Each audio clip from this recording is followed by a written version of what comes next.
Engage Vernon. I'm your new wingman. We will win! Because we have... Welcome to CommLink.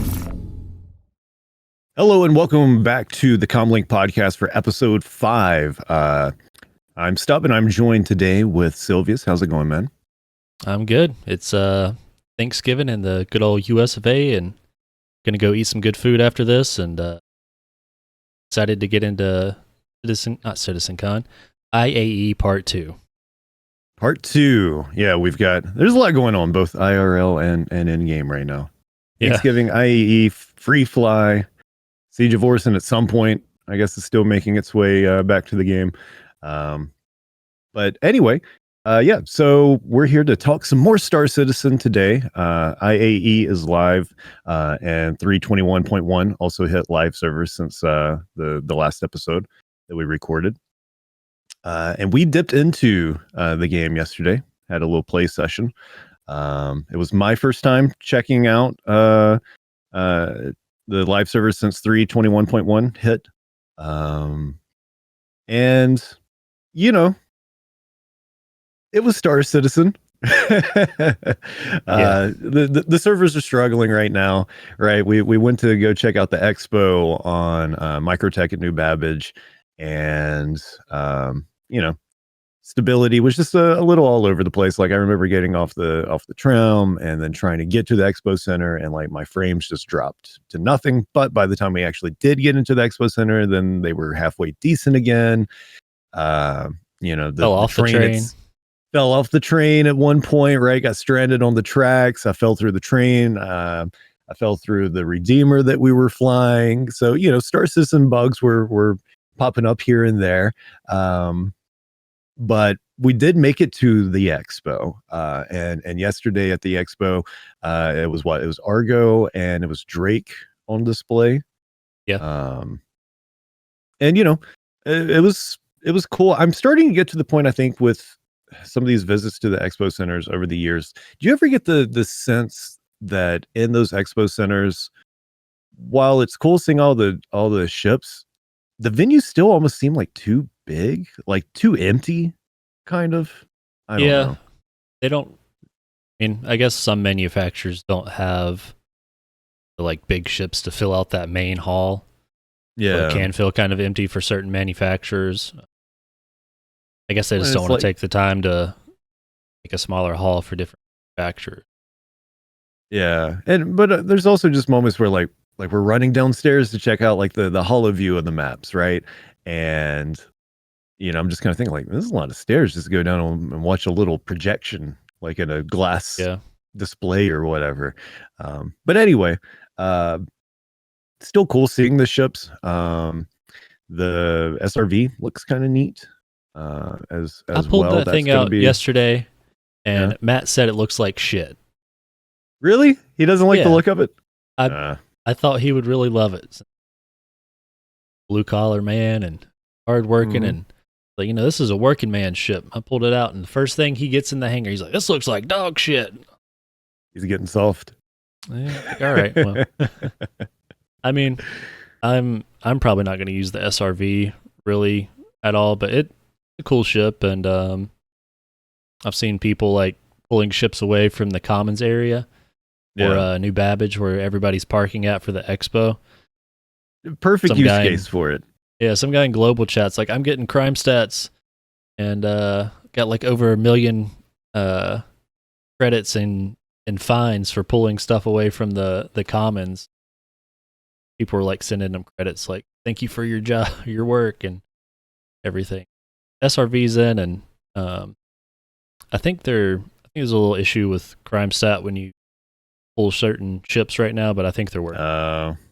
Yeah.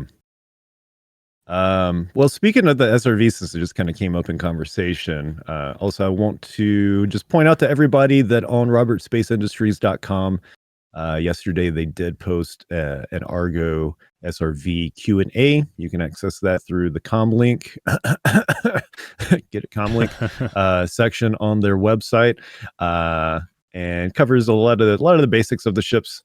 So if you're not already familiar with SRV, if you haven't already checked out some videos on it, this FAQ might come in handy. It has questions such as what prevents an SRV from stealing another vehicle with its beam. So if you want to find out the answer to that and more, check out the website over at robertspaceindustriescom. Anything else about the expo? I feel like we didn't spend a ton of time there, but we did pretty much did see everything on display. I mentioned those holograms or whatever, the holo views in the downstairs area. It was cool seeing like the Kraken was there, right? And always like checking that stuff out. Yeah. And what was the other ship? There's the Kraken and the Pioneer was on, Pioneer. That's right. Yeah, holo viewer. So both of those confirmed to be in the game next year. But other than that, we left the expo, and then we tried with various levels of degrees of success some missions. Yeah. We I don't know. We talked about this last week, and going into it, like performance was just going to be a little on the side, right? There's a lot going on in the game. But all that said, we did try to do it was the consignment mission, right? Yeah, I think it was the first one we tried. And it seems neat. We didn't actually get to finish it. Yeah. But saw some of the basic functionality of the mission, and it's a cool idea. It's a little variation of it's a variation of bunker missions, right? It feels like you're running a bunker mission, but you're also like you're just defending a spot, right? You're defending a spot where boxes are being produced, and then you got to retrieve those boxes out of the terminal. And in theory, when the event's working, right, you're going back and forth between clearing waves of attacking enemies that are spawning in and handling the boxes. The issue that we ran into is there weren't many enemies. Well, there were enemies, but they were stuck in floors and stuck in walls and just not spawning in correctly.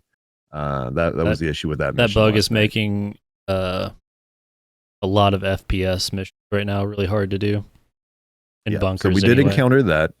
But again, I do like the concept of the mission. I just, Yeah. I wish we got to play it properly. But we did that, and then we also headed over. So that we did at Microtech, and then we headed over to Crusader, and we did some of the repel raid missions at Orison. And those, if memory serves correct, they were working pretty well. Yeah, I've been doing those pretty regularly since the free fly started, and they seem to be working okay. Yeah.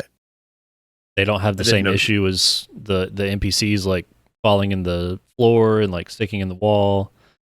Right. That seems to be pretty minimal with those missions. So if you're playing the free fly and you want to do some FPS stuff, the repel raids on Orison seem to be working for the most. Yeah, I didn't notice any sort of like issue with an enemy falling through a floor or not spawning in correctly. You get to the point where you've only got one enemy left that you've got to kill, and you're hearing a voice coming from inside a wall. Like none of that was happening. And that was a lot of fun. I enjoyed those. And then we also tried to do data heist. The data heist. We tried to take down first the comm array at the, what was it? Was it at Selene? Yeah. I think. With no luck.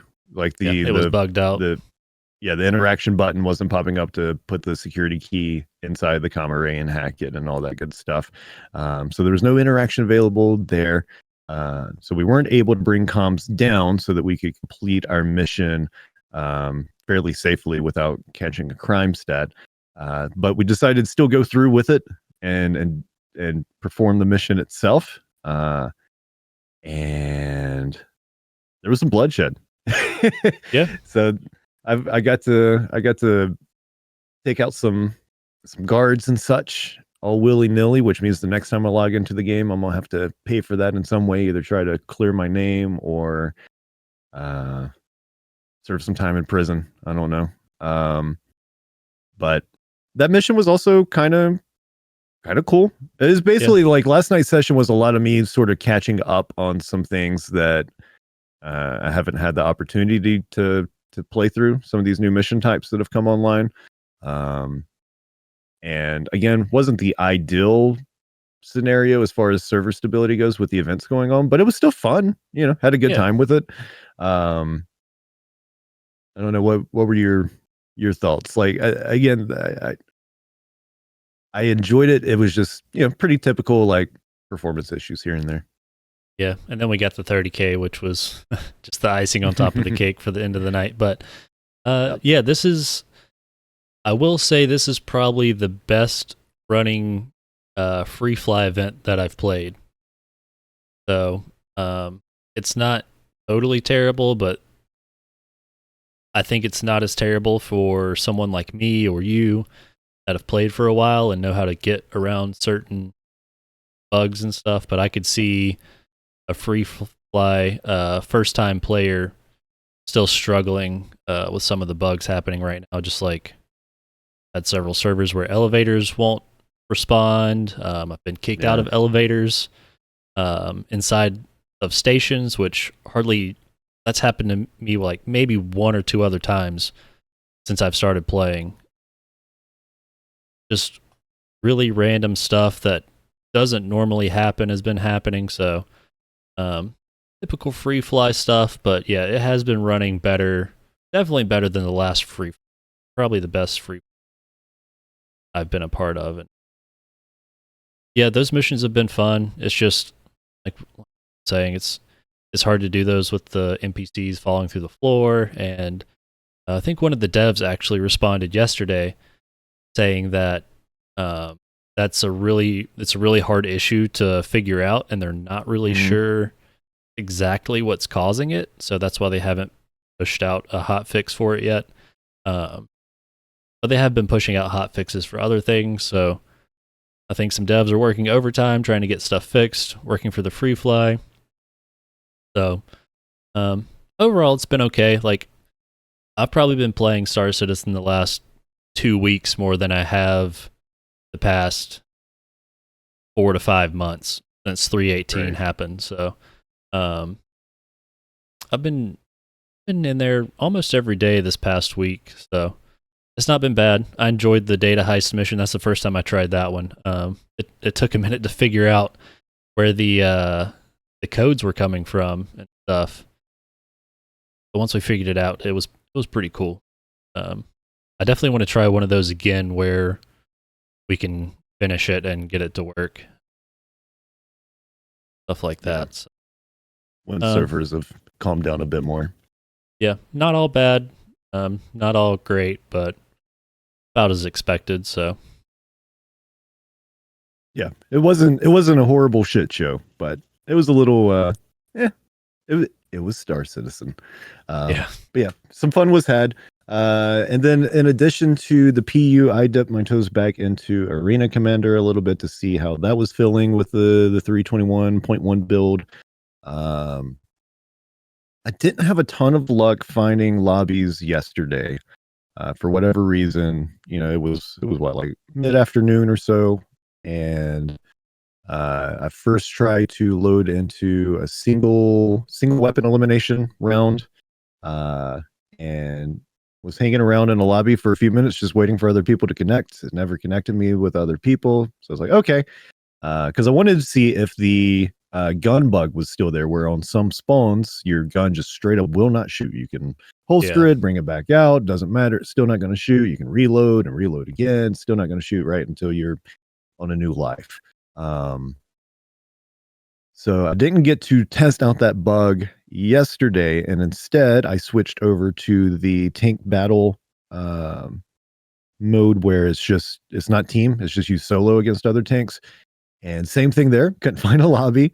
So the third option I went with was the team tank battle, where I did find a lobby and played a few rounds and had some fun with it. It was really cool. I'm not entirely sure where the game map is located. I'm assuming some pyro location. There was like a floating pyramid on the map.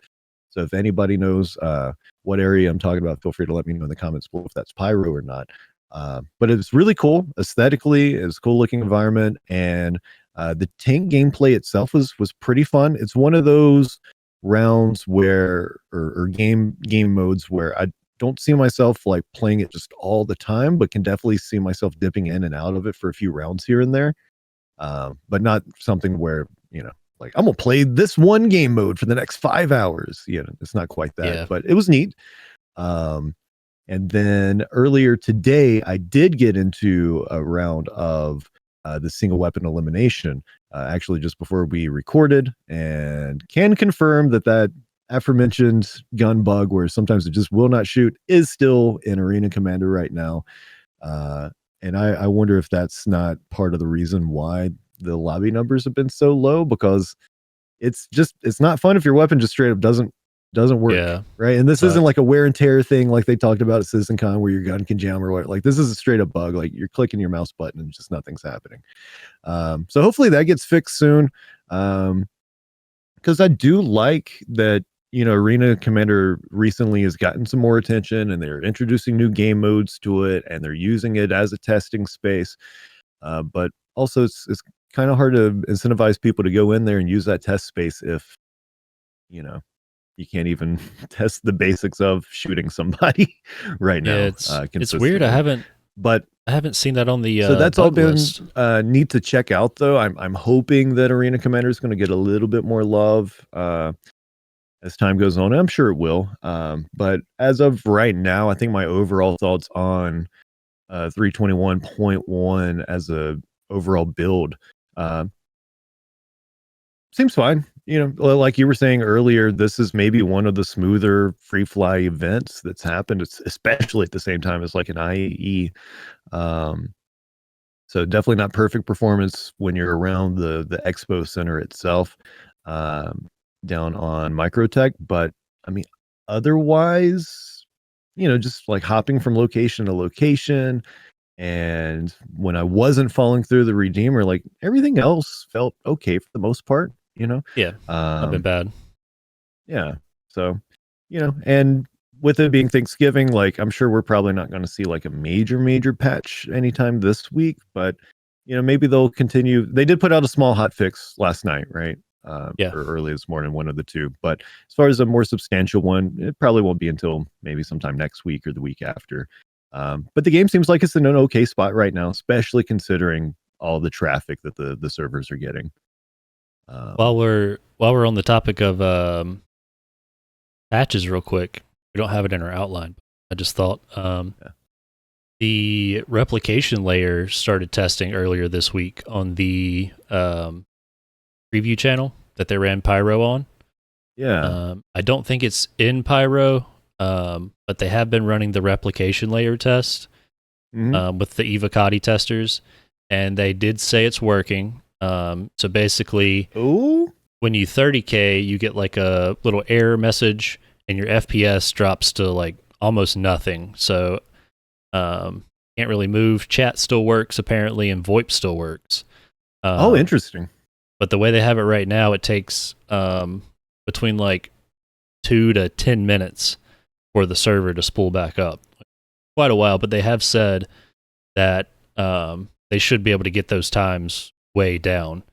That was just kind of like first iteration and everything. So yeah, right. They tested that the other day. I think they tested it yesterday again. And I think they've said that they're not doing anything else until next week because of the holidays here in the US. So next week we might get another test, and then take it with a grain of salt. Some little leaky leaks. They said that it's looking like they might test Stanton to Pyro jump gate before the end of December. Confirmed. Leak confirmed, yes. So maybe by the end of the year we might get that test on the preview channel. Yeah. Definitely 100% not on live. But we might get that test. Don't know what kind of pool of people they'll let in to test that yet, or even if we'll get it. But hopefully by end of December, early January, we might be testing the jump gates and stuff, and static server meshing maybe. So that would be great. They are doing a lot behind the scenes. Yeah. Yeah, I completely forgot that the replication layer test was happening. And yeah, those times I think he said what, anywhere from like 2 to 10 minutes or so. Like it's Yeah, higher something than like what that. they won't, but again, for like first implementation, first iteration, it's cool that it's just working, even if it's taking Yeah. longer than desired to work. The important thing is it's working, right? Right. So that is exciting. We could have used that last night on the live serve, but it's okay. Yeah. It's on its way. And yeah, as far as it being an open test, or open to more people than Evocati by the end of this year, like who knows, right? Yeah. Hopefully it'll hit like PTU, where like it's like open PTU, and we can really hammer at this thing by the end of the year. But we'll see what happens. I'm not going to hold my breath for it, but it does, help keep some excitement rolling into quarter 1 of next year for sure. Oh, and also in that leak, go ahead and get it all out there. They're saying Yeah. that they're targeting getting as many Squadron 42 features as possible in next year's quarter 1 patch. Oh, and also, I don't know if you saw Jared's Twitter. I think it was either yesterday or the day before, but he was talking about next year being like a watershed year for the project. I You did see that post? Yeah. I think replying to Morph, because Morph was being kind of Debbie Downer, saying like, "Oh, none of this is coming in next year. It's probably going to be another washout year for Star Citizen." And Jared Right. responded to that. Oh, actually, Yeah, I'm pulling it up right now because I do think it's worth at least a mention. Uh, scrolling. Oh, this is captivating content right now, so I'm trying to find this, but it just popped in my head a minute ago. Just remembered it's all it. good. We should get a 3.22 PTU patch probably early December too. I would imagine. Probably not before the free fly is over, but if they're getting that quarter 4 patch out before Christmas, we're gonna have to start testing it soon. So that should be a week or two. Oh God, yeah. So that'll be soon as well. Also, I found the post. So you're right. It did originally start with Morphologists, who posted on Twitter the most recent 2 Star Citizen SCL videos revealed that master modes, control surfaces, UI updates for FPS and ships, the map system, and so on are all still nowhere near ready, let alone ready for Star Citizen. I'm starting to feel like 2024 may be yet another slow year. To which Jared responded with, I'd caution against candidness about the work still involved and going doomsayer with it. I firmly, all caps, firmly believe 2024 will be a watershed year for the project and one we'll be very proud of. So if you take anything from SCL, it's that I still feel so with the realities of game dev. And then he followed that up with, so hype is fun and exciting. And in this case, I'd say we all still deserve to revel in it. But it's even more exciting to me that underneath that, with the candid realities we're discussing, it's all still there and going to happen. Let my penchant for reality reinforce that. Thumbs up. So it seemed like Jared was kind of going out of his way there to be like, hey, look, I hear what you're saying, Morph, but also next year is going to be pretty dope. Like there's a lot of stuff cooking that's going to be ready for next year. And Jared doesn't always do that. Like there's been complaints over the years with CIG and like setting expectations. It was a couple years ago they really started to sort of roll expectations back by reducing how far ahead out the roadmap extends, right? They pulled back on that. And for Jared to go out there like he did and respond in such a way regarding next year. Yeah, he could still be wrong, but I do think he honestly feels like next year's going to be huge for the game.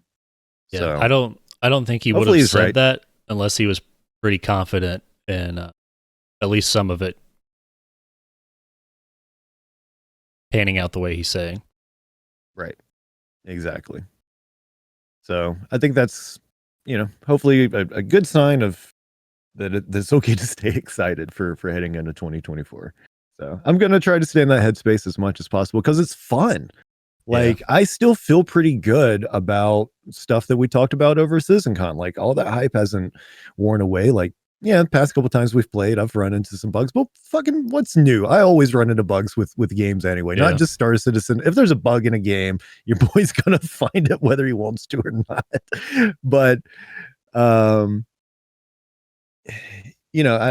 we don't always feel super hyped about Star Citizen, and when I say that, I think we always feel excited for what Star Citizen could be, but we don't always feel super excited for what it currently is. But I'm still in a spot where I kind of am like, do I wish servers were performing better right now? Sure, but also like we knew this was coming, and it's better than it has been. Oh, Dude, yeah. that's the other thing to keep in mind is like, no, it's not perfect, but it is better, and that's something. Um, Especially considering, you know, how hard those servers are being hit. There's a ton of people checking out the game right now. A ton of people coming back to check out the game again. You know, people that have dipped away for a while. People always come back for IAE to check out the current state of the game. That's the thing that people have to keep in mind, right? Is like really you've got like three, let's say at least three groups of people playing the game right now. You've got your regulars that are playing on a pretty consistent basis that haven't really taken a big break from the game lately. So you got your regulars, you've got returning players, so people that have played the game before but are checking out current progress that's been made, and brand new people to the game, right? So there's three categories really hitting the servers right now. People that are just checking out the free fly. And considering all that, and that we had an okay session last night, like that's kind of a win for me, with everything happening right now. So I know maybe that sounded a little repetitive, but I don't want to come across as too much of a downer on the current state of IAE and free fly. We always want it to be better, but it's not horrible, and it's better Yeah. than it has been. So that's something worth celebrating, I think. I guess we try not to be too salty around here, and we try not to, white knight for Star Citizen also, but we try and keep it real. Yeah. As somebody, I don't know, seeing it with, yeah, it's been running great for the most part. Probably one of the best patches I've played in a while. I would like to see the concurrent player count right now. Just out of curiosity. Yeah. Maybe I'll try and dig for that later. Yeah. Hey, am I misremembering, or last night the server we were on, or at least one of the servers, did it say 155? Yeah, when you go to like connect to the VoIP channeler or whatever, Yeah. and connect it, for me it said like 30 something out of like 156. So I don't know if they've upped the player count on some of the servers or what that is, but yeah. Yeah. I did see definitely over 100. It's interesting too. Yeah. And hopefully I want to see server stability just get to a better place, of course. But I also am still kind of excited for, and this will probably won't happen until they actually connect Pyro and Stanton together via the jump gates. But I'm excited to see, what does a 200 player server feel like in this game, or what does a 300 person server feel like in this game? And again, I think they probably will wait until like post jump gates going online for that, so that the player population is spread out between two systems. But all the same, like seeing things like that, where it is that higher than expected number on the server, is like, okay, what are you guys doing in the background? Are you getting ready to like really bump up server numbers? What's happening here? But Yeah. anyway, I just thought that was interesting as well. Who knows if there actually were 156 people on? But Yeah, I didn't sit there and count all the names, so yeah. Also, so we talked about how Jax is sort of the, I don't know if like mascot is the right way to put it, but Jax is always associated with IAE, with the guide videos that go up on the Star Citizen YouTube channel. And Jax has been absent from IAE this year. But we still have been getting some YouTube content. I got caught up on that earlier, just before we recorded. the Garmin Humble videos and then the Molly videos up on the Star Citizen YouTube channel right now have been going live sort of in place of the Jax videos, the substitution for the Jax videos. They're okay. You know, Yeah, I don't hate them. I don't hate them.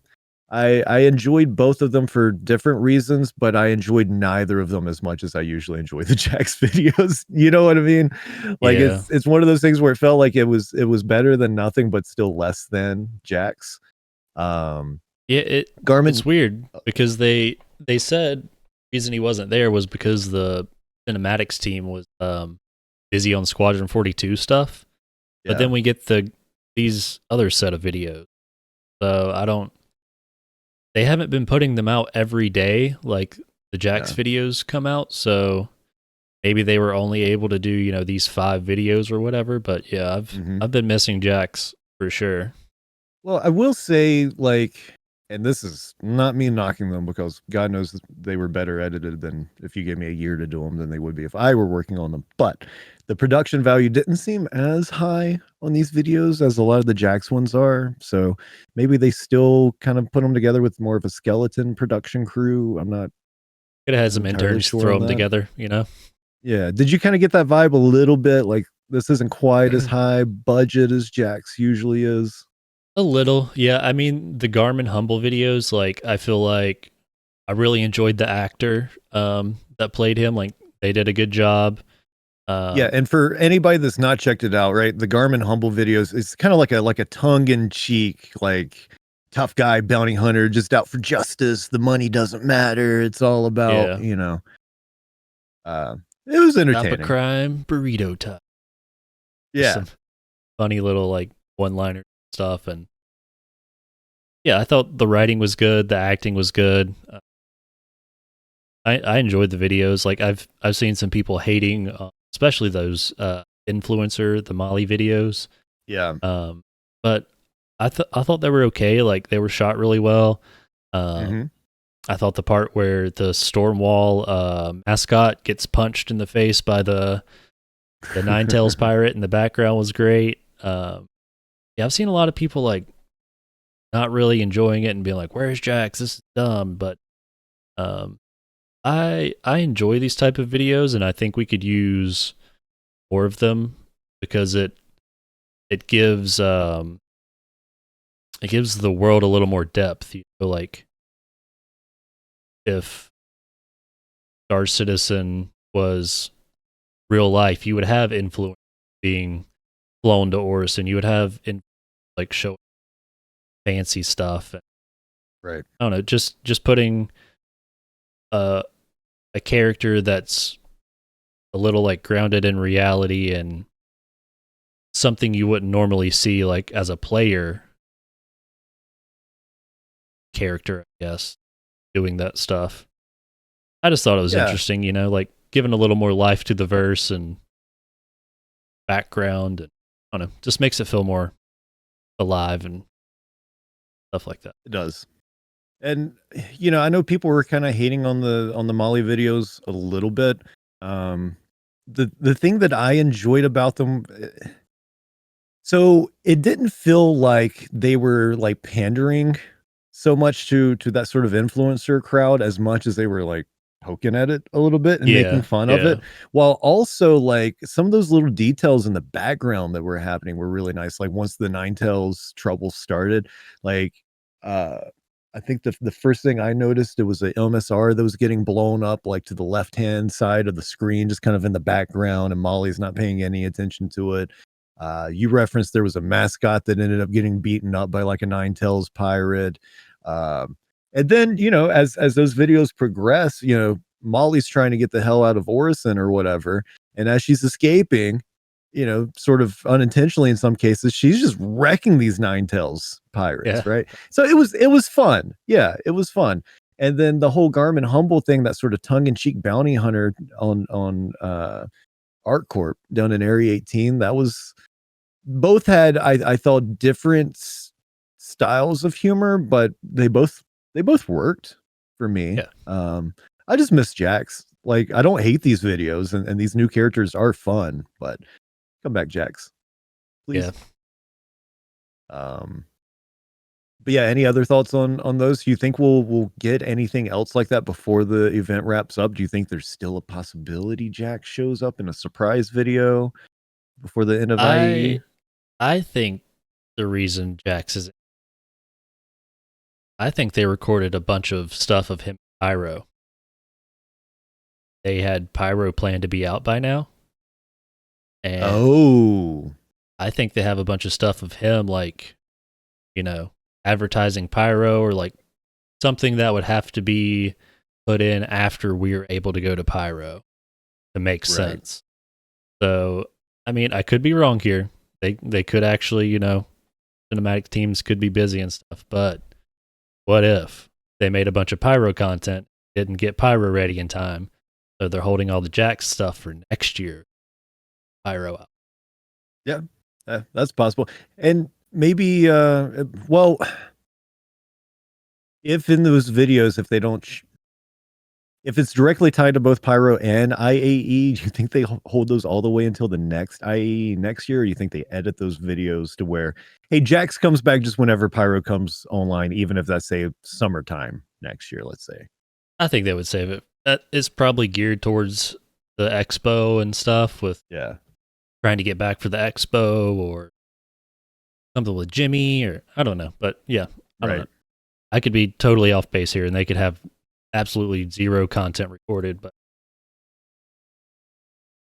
they might have planned for Jax to hop back through the wormhole and be like, "Welcome to Pyro," and like live, and who knows. I like the videos. I do miss Jax, but see what happens next year. Yeah, and I like it when they do these sorts of videos just in general. Like, I'm about to look it up now, but you might just remember what it was called.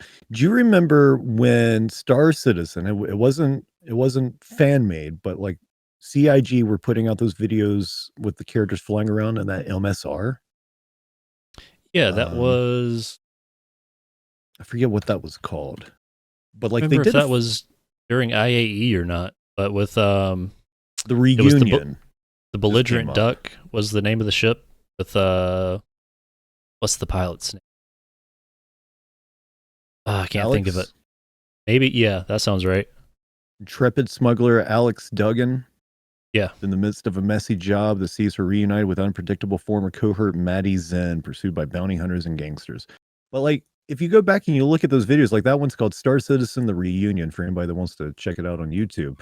Like, they were really well made and, really fun to watch, and then they just kind of stopped making them. Yeah. I don't know. Hopefully, like, once Squadron 42 is out and all the cinematic teams are back on the PU or whatever they do, we'll get more videos like that to kind of flesh the world out. And I mean, they make like the Xeno Threat videos for the events and stuff, so I think we'll see events with videos and stuff. But yeah, I'm always down to watch more cinematic storytelling within Star Citizen. Hell, I'd be down to watch a show. Come on, Chris. Where's our Star Citizen anime at? Right. They did it with Cyberpunk and Netflix, right? Yeah, do it. But anyway, always love to see those sort of scripted videos that the cinematic team gets to work on from time to time, and enjoyed Garmin and Molly. They uploaded to their YouTube channel. Speaking of YouTube, like and subscribe to this video if you've been enjoying it. Appreciate you. Thank you so much. But also on the CIG channel, on the Star Citizen channel, they put up the Star Engine video. Which they changed a couple of shots in it too.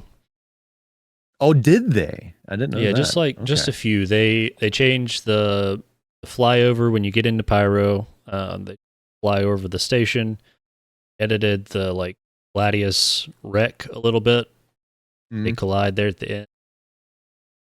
Added a quick little shot of Grimhex, and they took out the blood at the end, out of the guy's nose. Yeah, they changed that to just like sweat out of the blood. I was wearing a cloth suit, like blowing in the wind to show off the star cloth, but they changed a few little things, but nothing like Yes. Yeah.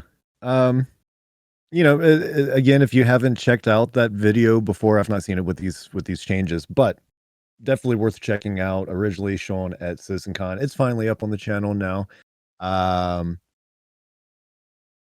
then let's see, we've only got a few more days of IAE at this point. What is it? Currently, it's November 23rd. How long is that bad boy running for? It's still the 27th, I believe. 30th. Well, Is it the the free 30th? flies through the 30th, yeah. Okay. Gotcha. I think Anvil Day just started today while we were recording this. Tomorrow, Friday? Yeah, tomorrow should be RSI Day. Don't remember what's after that. I think a lot of people have been waiting for RSI Day with the Zeus and the Arastra coming out. Right, which I guess the new ISC is on the Arastra Yeah, it looks like for this this week. came out right before we started recording too, so we haven't had a chance to watch that yet either. Yep. So that'll be coming up soon. Any expectations for what's left in the event? Do you think we're gonna get a surprise ship dropped on us, or I think we've anything in seen general? everything. Everything that's straight to flyable anyway. I think the Zulin, however you say it, was probably the only straight to flyable ship we're going to see. Obviously, the Arastra was just announced in ISC officially today, so we'll probably see that as a concept sell tomorrow. And other than that, I think that's all the big surprises we have left. Also, I just want to say too, the robertspaceindustry.com website could use rework at some point. I've been like looking for the past few minutes trying to find the IAE calendar on their site, and there's so many IAE articles Yeah, popped up everywhere, but I can't just find the basic fucking calendar CIG. Like, I think if I found the gear pack where I can get all the t-shirts for $25 from the pledge store for my character to never wear, but I can't find the fucking calendar CIG. Anyway, maybe it's a skill issue. I think it's if you go to the IAE page, I think at the very top there's a little thin banner that might say like calendar, something like that. Gotcha. Yeah. I can upgrade to the Carrick. Found that. That's easy to find. Anyway. Yeah, so the Sulin, there's been some chatter about that, right? It's in game now. It's flyable now. From what I have seen and heard, people seem to be mostly positive on the ship. There's been a little bit of concern about it being sold as a starter ship to truly brand new players, that maybe its learning curve is maybe a little too steep for someone that's not already familiar with how to play Star Citizen, but that, it's a pretty well-rounded ship. It's got a really cool aesthetic to it. And, I haven't had a chance to fly it yet. It is one that I'm interested in checking out. So maybe during the final days of IAE, once everything's available to rent again, I'll finally get my hands on one and take it out for a spin. So it does interest me in the sense of, I don't know if it's something that I would necessarily pledge for, but if I fly it during the expo and enjoy it, I could see myself maybe buying it in game at a later point once that's available. And maybe it'll look cool next to my Banu Defender or something. That'll give me a couple ships that are alien in the fleet, just to switch it up from time to time. But yeah, this Sulin looks really cool. The Tumbrel AA, I'm glad that they're continuing to add more land vehicles to the game. But right now, for me, outside of like an arena commander mode or whenever Theaters of War finally happens, like I'm still just not seeing a lot of use cases for how we play the game in PU for these land vehicles just yet. Outside of like a jump town or something, but just as far as like your day-to-day playing of the game, I I guess maybe land vehicles will be used in combat scenarios more regularly once like base buildings in the game and Oh people yeah, are like raiding sure. bases and that sort of thing. But like I said, for now, outside of like maybe you've got a big org event going on, or maybe Jump Town's live, just not seeing a ton of uses for it right now. But it's cool, and I'm like I said, I'm glad they're fleshing out the vehicle, land vehicle lineup. Um, just hard to get super pumped for it today, I guess. Yeah, I Um, drove the regular version of the Storm around a little bit. Mhm. Handling is a little iffy. It feels very slidey. I don't know. I didn't like you just said. It's a cool thing, but really a lot of uses for it right now. Um, the AA and stuff would be fun to like go lock down Ghost Hollow or Salvage Yard or something if you got some friends. But other than that, no. Going back to the Cylon, I did fly it once. Went out to a derelict site and my weapons wouldn't work. oh no, That's probably just free fly bugs, but yeah. It's a neat ship. It flies. It's really agile, quick, cool aesthetic inside and everything. hey, how Not a did it fan feel of- landing it? I'm not a fan of how you have to land. Okay, It's you could get used to it, obviously, and everything, but like I said, it's a really cool ship. It looks awesome, but I just don't see myself, especially using it for anything. Like, it's a good starter. It can haul a few little boxes, decent in combat, beginning stuff. So it's a good little starter ship. It's a little big for a starter.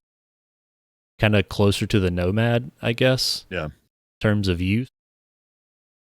But like if I needed a ship of that size to do those kind of things, I think I would go with the Nomad over the Cylon, right? Just because, the cargo area, being able to carry a rock, stuff like that. But it depends on what you're looking for as a starter ship. So right, because you could just to clarify, you could like put a rock in the Nomad, but not the Sulan. Right. So Sulin might be a little bit better at combat. It's a little quicker, better amenities, I guess. Nomad has some amenities. It is supposed to be a pretty agile ship, right? Like really Yeah. good maneuverability. Got a bunch of thrusters. It felt good flying it in atmosphere. So yeah, it's a fun little ship, but I'm kind of past the point of using starters for the most part, except for like my alt account that only has like an Aurora. Right. Yeah, it's a cool ship. I know a lot of people like it, but not for me. Yep. Well, with that, was there anything else from IAE or anything coming up next week that we wanted to talk about on today's episode? I think we've covered most of everything. We got a couple days of IAE left. We'll see if there's any surprises, but Yeah. pretty much figured out the rest of the stuff they're releasing. So probably gonna try and get in there and play some more and keep checking it out. But yeah, been fun. I'm looking forward to seeing if they do put up any more of the choreographed YouTube videos like the Garmin Humble or the Molly videos. And also just looking forward to, hopefully getting in at least one or two more play sessions during the event to see how stability ends up holding up. Siege of Orison at some point, I guess, is going to happen. So maybe we brave that and see if it's any better. I think something like that, I would go into expecting it to be kind of a shit show, but sort of how like we were talking about performance at the expo yesterday not being great, but still better than it has been in the past. I wonder if that's also going to be the case for Siege of Orison. Hopefully. Or hey, maybe it'll work great. Who knows? Yeah. Speaking of performance and stability, for anybody that's noticed, my upload speed's been really weird. So for anybody watching the video and has seen it drop in quality and go back up, apologies for that. And thanks so much for making it this far with us. Again, don't forget to like and subscribe if you enjoyed this week's episode. It's been a lot of fun talking about IAE now that it is up and running, as well as the free fly event. Again, 321.1 in the game. We just had a small little hot fix that went up last night. We'll see what else gets added to 321.1 during IAE, if there's another hot fix for some of the other issues like NPCs falling through floors. Fingers crossed that gets out the door soon, but also keep in mind, right, holiday season, so that's going to affect turnaround time, I think, on some of these patches as well. But Silvius, thanks so much. Had a ton of fun as usual with this map. Yep, me too. Your your upload is. I thought you were saying something else there, but your upload is totally shitting the bed right now. But yeah, thanks everybody for just sticking around, and sorry about the issues today, but ISPs are gonna ISP. Not a lot we can do. We're just here doing our best. Fix it in post. Yeah, we'll give you some extra internet in post. But yeah, thanks everybody. Leave us some comments about your favorite parts of the expo so far, what you're looking forward to, the rest of it. Yeah. Everybody in the US, have a good Thanksgiving. I guess you'll be listening to this after Thanksgiving. Hope your Thanksgiving was great. See you here next week. Let me know in the comments below who would win in a fight between Garmin and Molly. That's a good one. That's a good one. Yeah. All right, everybody. Be safe out there. See you next week for more of the CommLink podcast. Ciao. Bye.